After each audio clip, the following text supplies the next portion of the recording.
ETU wrestling fans, I am longtime independent wrestling fan Robert. Whatever it takes. My first ETU event since Summer Madness 2 last July was quite a show that awaited me returning to the land of expect the unexpected. For some reason, the show didn't start on time. It didn't start at 4 p.m.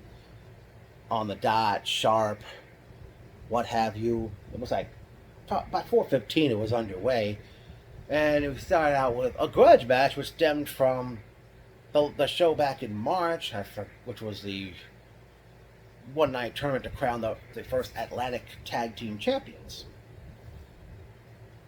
But the match we saw, the Kick Demon Janai Kai comes to the ring and she says to her scheduled opponent, the pop superstar Becca, come on out, no singing. Well, Becca comes out singing and she's like outside the ring, and Janai leaves the ring, starts chasing her like into the crowd, and like eventually Janai catches Becca, but Becca bops her with the microphone, and eventually the match gets underway. These two ladies, Janai Kai I've seen many times, and Becca, not big on her being like a pop superstar, but these two ladies could actually go, and they were really, this was really getting good, and Becca had brought in a chair, and the referee DM Stevens was telling her, don't use it, you're gonna get disqualified. But Becca didn't like hit the Janai with the chair. But Janai, she leaves the ring and looks under the apron and brings out a chair of her own. She hits Becca in the back, and the referee calls for the bell. Becca defeats Kick Demon Janai Kai by disqualification at 8 minutes 40 seconds. All right. Next up was a four-corner survival match, as we saw representing the Expected. That's expected spelled without an E in front of it. Gabriel Sky versus Braden Toon versus Conan Lycan, or is it Lycan, versus Ultra Jaguar. Now, Conan Lycan, or Lycan, he challenged Marcus Mathers for the Key to the East Championship back in March, but failed to win the title. But this matchup, these four men really, I'm sure it's safe to say they turned it up a notch.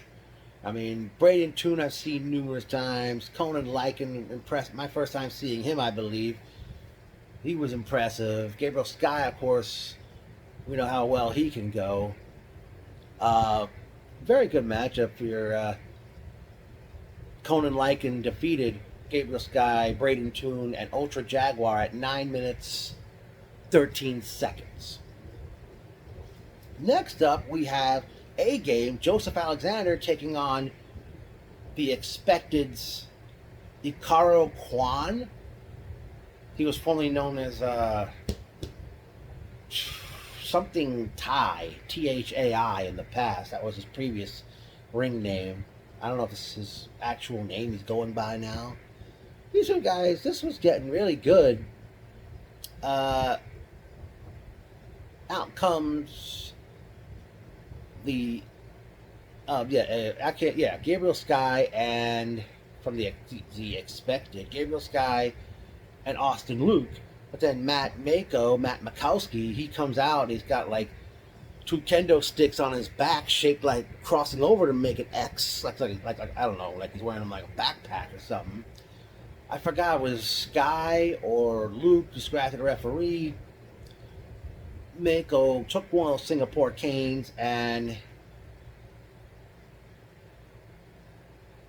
hit Joseph Alexander with it, and Ikaro Kwan defeated A-Game Joseph Alexander at 12 minutes 32 seconds to pick up the victory.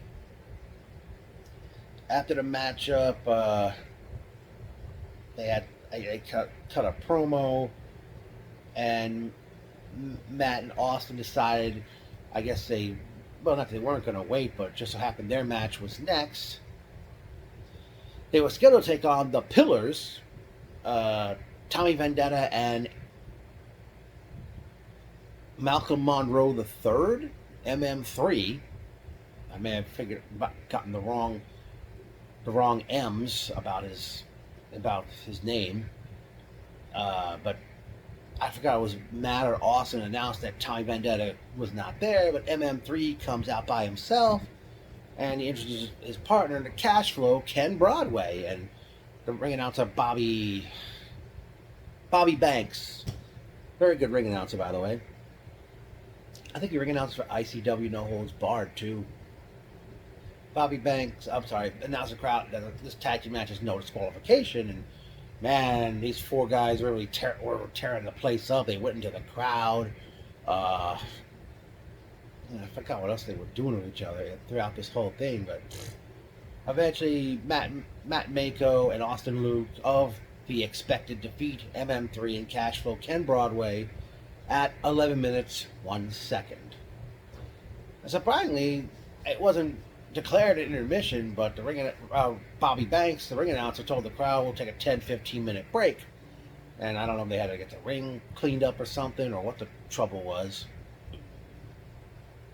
But eventually we get back to the action as we see a triple threat match, as we see Kylie Alexa versus your homie the Nomi, Gabby Forza versus Aaliyah James. Of course, I've seen Gabby Forza many times in Creative Pro Wrestling. Kylie Alexa, she works for NWA. I don't know if it's my first time seeing Aaliyah James or not. Three ladies that really put it on for the crowd. One little kid kept referring to Kylie Alexa as Harley Quinn. Eventually, Aaliyah James defeats Gabby Forza and Kylie Alexa at 8 minutes 19 seconds. Up next was the first time ever, well, actually a first, and I'll get to it shortly, as we see Joshua Bishop teams up with Sam Hardway Holloway, who is a WWE ID prospect, as they challenge the first ever Atlantic Tag Team Champions representing the Killionaires Club, Jay Bougie and Pretty Boy Smooth.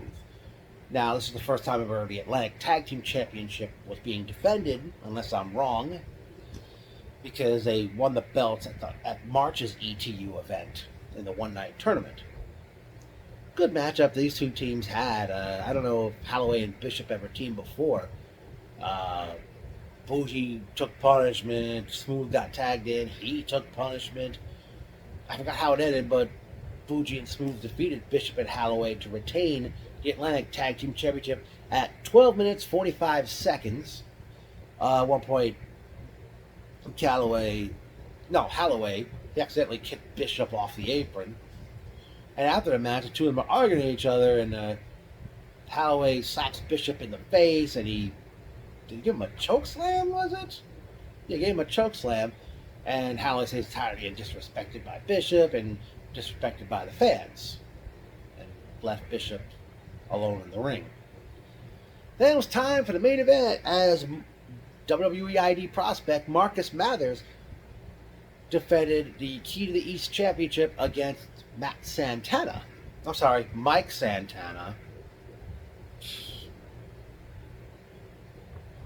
can't believe I wrote Matt Santana on here. Yeah, folks, Botchamania.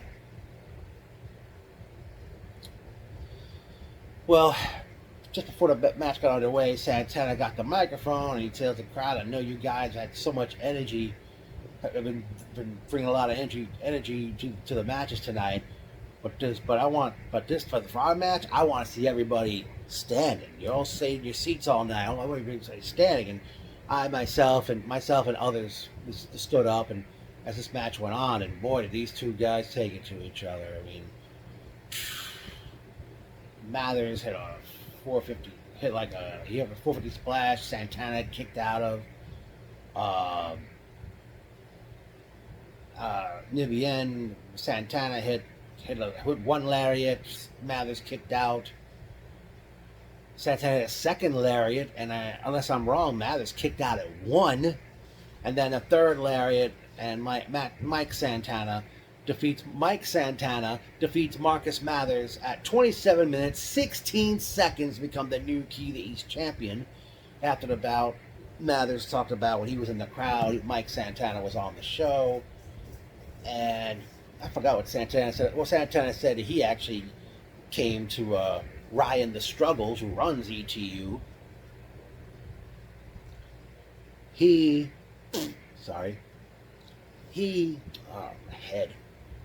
talked about that, he sensed something, and that there was something in ETU, and it was just, I don't really pay much attention, especially when the shows end.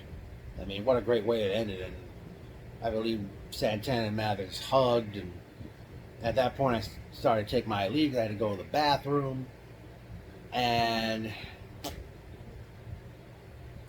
it was announced to the crowd what we already know. Well, actually, it was announced just days before this show took place, that ETU presents one of their biggest shows of the year, Summer Madness 3, which is taking place Sunday, July 13th, in Ridgefield Park, New Jersey.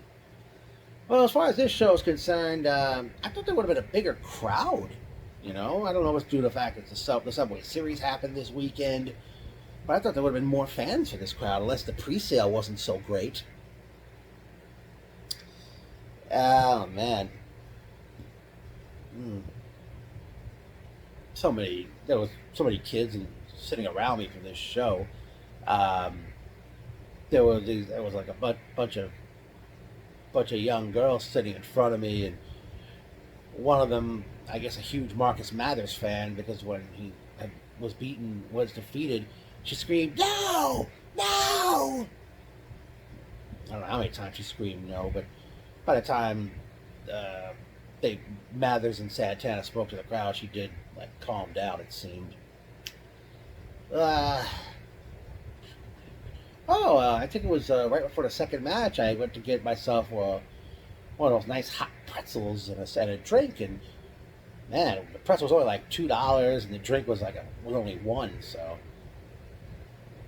I was still hungry by the time the show ended. By the way, folks, I thought I would have gotten home a little sooner, because I managed to, right after I reached the bus that stops a few blocks away from the show, and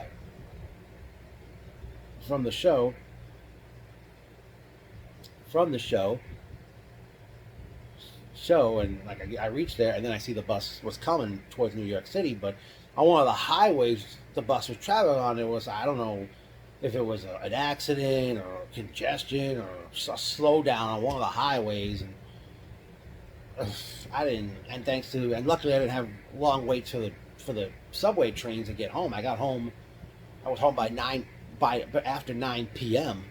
This is why I wish, not just ETU, Creative Pro Wrestling, everybody that does any wrestling promotion that runs shows on Sundays. Why can't you do Sunday shows start your Sunday shows at 2 o'clock or 3 o'clock? It's more convenient. Not just for me, but other fans who have to work, get up Monday morning to go to work. For kids who have to wake up Monday morning to go to school. And how many of them are probably not going to want to wake up the next morning after a Sunday show?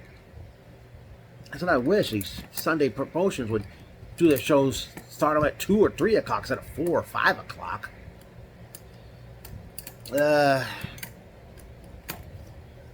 Seeing, I don't know if it's me, but it seems like I have missed some ETU shows along the way. But I don't know if there's any thought or consideration of having a women's championship eventually, because it seems like every ETU show there's at least one women's match. And, these ladies are really showing what they've got. And not because I've seen some of them numerous times before. I hope someday you can make that possible. ETU have a women's championship.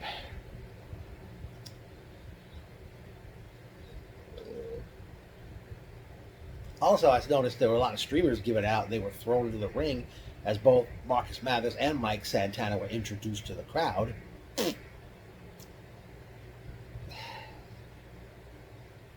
Well, yeah, introduced by the ring announcer Bobby Banks.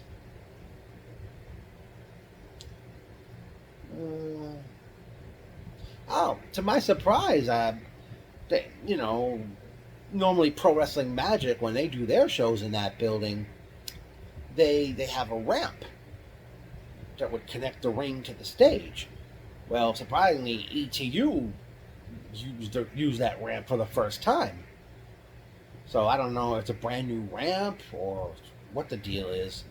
Because I thought that ramp was going to be like a Pro Wrestling Magic exclusive. As mentioned earlier, ETU Wrestling returns Sunday, July 13th with Summer Madness 3. And on that, I'm sure the newly crowned ETU Key to East champion Mike Santana will make his first title defense. I would like to see a return bout between Janai Kai and Becca.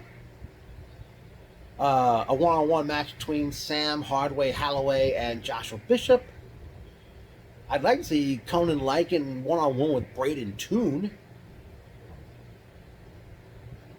If possible, since it didn't happen at this show, maybe have the Pillars, MM3, and Tommy Vendetta take on Matt Mako and Austin Luke of The Expected.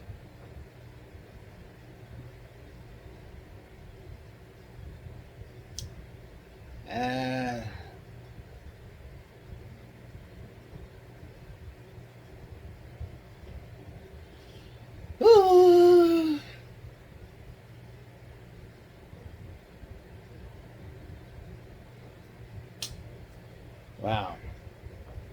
Dang, what else can I say here about this great show?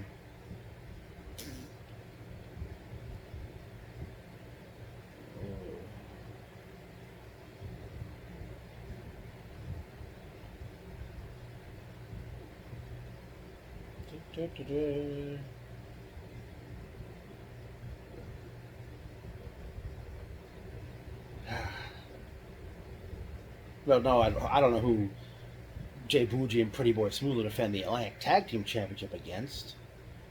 But, okay, well, I think, okay, I guess I'd say, I think that'll do it from here. It's great to be back at ETU West for the first time in nearly a year. Hopefully I'll make Summer Madness 3 July 13th. And I will end this by saying, ETU, ETU, ETU. Expect.